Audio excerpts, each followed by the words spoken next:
میں نہ کھانا کھا رہا تھا، سفر کرتا رہتا ہوں اور پھر ادارے کی مصروفیات بہت زیادہ میرے ذمے ہیں۔ آپ لوگوں کو جب دیکھتا ہوں، دیکھیں چھٹی بھی نہیں ہے اور آپ اتنے سارے لوگ آ گئے کہ جگہ ہی نہیں رہا بچی۔ یہ محبتیں جب دیکھتا ہوں تو پھر نکل بھی پڑتا ہوں۔ رات 2 بجے نکلا تھا گھر سے، اور ابھی مجھے کچھ مزید جگہوں پہ وعدے پورے کرنے اور پھر مجھے گھر جانا ہے، اور کل پھر اس حساب سے اگلی مصروفیات بھی یوں ہی چلیں گی۔ میں کھانا کھا رہا تھا، کچھ تھکا ماندہ تھا سفر کا کچھ دنوں سے، تو میں نے کہا بچوں سے کہ ذرا مجھے نا کھانے کے فوراً بعد تھوڑی دیر لیٹنا ہے تو کہ مجھے ڈسٹرب نہ کرے۔ تو میرے گھر والے کہنے لگے بچہ روتا روتا آیا مدرسے کا، بڑا شدید، آپ کو تنگ نہ کرتے لیکن زیادہ ہی رو رہا ہے۔ تو میں نے کہا چلو بلا لے۔ میرا خیال یہ تھا شاید کسی استاد نے ڈانٹ دیا ہے تو اس لیے رو رہا ہے۔ وہ بچہ اندر آیا تو کانپ رہا تھا پوری طرح، اور اس کو بات کرتا تھا تو اس سے بات نہیں ہو پاتی تھی، آنسو نکلتے، ناک سے رینٹ نکلتی، بری حالت ہو گئی۔ میں نے پانی پلایا اور تسلی دی۔ میں نے کہا پتر کیا ہو کیا گیا؟ کہنے لگا پیر صاحب میں گھر ٹیلی فون کیتا سی، میری امی تے ابو پھر پہ لڑتے نے۔ وہ جب دونوں آپس میں لڑائی کرتے ہیں تو ہم جتنے بچے ہم 4 پنجوں کے نیچے چھپتے ہیں، میری بہنیں روتی ہیں، گھر کے اندر قیامت سی برپا ہوتی ہے۔ میری بہن نے فون کیا تو میری بہن رو رہی ہے، آپ دعا کریں ہمارے گھر میں سکون ہو جائے۔ یہ کس نے اتنی زیادہ ذہنی اذیت کون دیتا ہے بچوں کو؟ ماں باپ جیتنا چاہتے ہو ایک دوسرے سے، اپنی اولاد کے سینوں میں زخم گھائل کر کے بچے بیچارے جج بنے ہوئے، ابا ٹھیک ہے کہ اماں ٹھیک ہے، اور پھر نتیجہ کیا نکلا؟ اگر دن میں 100 لوگ علماء سے مسئلہ پوچھتے ہیں تو 95 طلاق والا ہے۔ کیوں؟ اس لیے کہ میاں بیوی بحث نہیں چھوڑی، رشتہ چھوٹ گیا، ایک دوسرے کو جیتتے جیتتے رشتے ہار گئے۔ ماں باپ کے ہوتے ہوئے طلاق کے بعد بچے یتیموں جیسی زندگی گزارنے لگے۔ ہم نے بحث نہیں چھوڑی، ہم نے درگزر نہیں کیا، معافی نہیں دی، گھر اجڑ گئے، تباہیاں ہو گئیں، بچے رول گئے۔ او خدا کے بندو بحث چھوڑ دو۔ لو سنو یہ حدیث یاد رکھنا، نبی پاک علیہ الصلوۃ والسلام نے فرمایا جو حق پر ہوتے ہوئے رب کی رضا کے لیے جھگڑا چھوڑ دے گا، اللہ کے رسول کا وعدہ ہے رب اسے جنت عطا فرمائے گا۔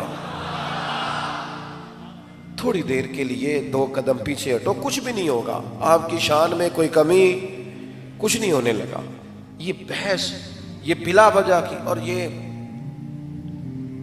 امام علی مقام کی نیاز پکانی ہے کہ نہیں، میلاد شریف کا لنگر پکانا ہے، جو لطف لینے والے ہیں وہ لے بھی گئے، انہوں نے محنت کرنی ہے انہوں نے کر بھی لی، جائز کمائیوں میں سے، شوق سے، ذوق سے، درد سے، انہوں نے ان کے نام پر صدقات و خیرات کر بھی دیے، اور بحث کرنے والے ابھی بھی بحث کر رہے ہیں۔ یہ بحث چھوڑ دیں اور محبت کا سلسلہ شروع کریں اور پیار کا انداز شروع کریں۔ تیسری بات، والذین یبیتون لربہم سجدا وقیاما، اللہ کے بندوں کی شان یہ ہے کہ وہ رات سجدے میں گزارتے ہیں اپنے رب کے لیے اور قیام میں گزارتے ہیں۔ ہماری تو رات گزرتی ہے الا ماشاءاللہ موبائل پہ، جو ٹائم ہوتا ہے جاگنے کا اس ٹائم ہم سوتے ہیں آدھی رات تک۔ میں نے تو 1-2 بچے سے پوچھا ہے کہ یار تو نے اتنا موبائل دیکھا ہے، اس کے اندر سے کچھ چیز نکلی بھی ہے کہ نہیں؟ خدا کے بندو ضرور استعمال کرو لیکن بمطابق ضرورت، نفسیاتی مسئلہ نہ بناؤ۔ اب تو ڈاکٹر کہنے لگ گئے ہیں کہ بچوں کی نیند نہیں پوری ہوتی، صحت ٹھیک نہیں رہتی۔ کیوں؟ کہ موبائل تکیے کے نیچے ہوتا ہے، وہ سونے نہیں دیتا، ہر وقت توجہ اسی کی جانب لگی رہتی۔ تو جب بندہ نیند پوری نہیں لیتا تو پھر وہ جسمانی طور پر بھی کمزور ہونے لگ جاتا ہے، اعصابی کمزوری ہوتی۔ رات اللہ کی عبادت کے لیے، جس طرح آپ کا جسم خوراک مانگتا ہے، نیند مانگتا ہے، اسی طرح روح عبادت مانگتی ہے۔ اللہ کی عبادت کا مزاج پیدا کریں، عبادت کی طبیعت پیدا کریں، اپنے ماحول میں عبادت لائیں۔ آپ یقین کریں کچھ دکھ بندے کے بڑے ذاتی ہوتے ہیں، بندہ کسی سے کہہ نہیں سکتا، نجی ہوتے ہیں، وہ ایسے دکھ ہوتے ہیں کہ اپنی زبان سے بھی بندہ ادا نہیں کر سکتا۔ تو ہمارے دین نے نا ہمیں عبادت بتائی ہے، دعا بتائی ہے۔ کیا مطلب؟ جو کسی سے نہیں کہہ سکتے وہ اپنے رب کی بارگاہ میں کہہ دو، اللہ کے حضور عرض کر دو، کہہ دو ساری باتیں۔ دوستو، عبادت بندے کو مضبوط کرتی ہے۔ آپ کبھی نبی پاک علیہ السلام کی مقدس سیرت مبارکہ کو بغور پڑھیں، ہر مقام پر نماز حضور نے ادا کی، ہر مقام پر۔ سورج گرہن ہو گیا تو نماز شروع کر دی، چاند گرہن ہو گیا تو نماز شروع کر دی، بارشیں نہیں ہو رہی تو نماز ہے، زیادہ ہو رہی ہیں تو نماز ہے۔ حتیٰ کہ میدان بدر میں کافر ساری رات صفے سیدھی کراتے رہے، محبوب نے بھی صف بندی کرائی، لیکن باقی ساری رات محبوب پاک نے رب کی بارگاہ میں عبادت فرمائی، اللہ کے حضور سجدہ ریزی کی۔ سیدہ عائشہ صدیقہ فرماتی ہیں رات کو حضور مصلی پہ کھڑے ہوئے، اتنی لمبی عبادت کی کہ مقدس قدموں میں ورم آ گئے۔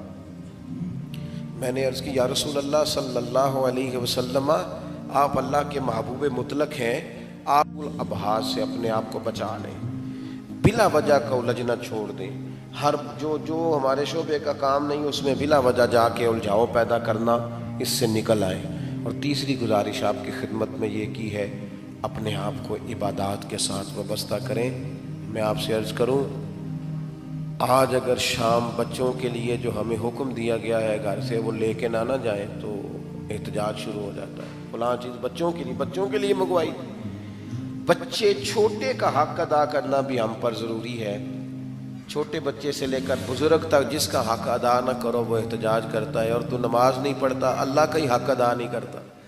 حضرت عمر نے سپہ سالاروں سے کہا تھا بے نمازیوں کو فوج سے نکال دینا، جو اللہ کا حق ہی ادا نہیں کرتے باقی حقوق کیسے ادا کریں گے۔ سجدے سے، عبادت سے اپنے آپ کو مزین کریں۔ اللہ ہمارے بھائیوں کی کوشش قبول فرمائے۔ ہو گیا، اللہ آپ کو خوش رکھے۔ اللہم صلی علی سیدنا و مولانا محمد معدن الجود والکرم وآلہ وبارک وسلم۔ اللہ ہماری حاضری کو قبول فرما، ہمارے گناہوں کو معاف فرما، ہماری غلطیوں سے درگزر فرما، ہمیں علم نافع اور عمل صالح کی توفیق عطا فرما، سجدوں کا ذوق اور عبادتوں کا شوق عطا فرما، تلاوتوں کی لذت عطا فرما، اپنی یاد کا موقع عطا فرما۔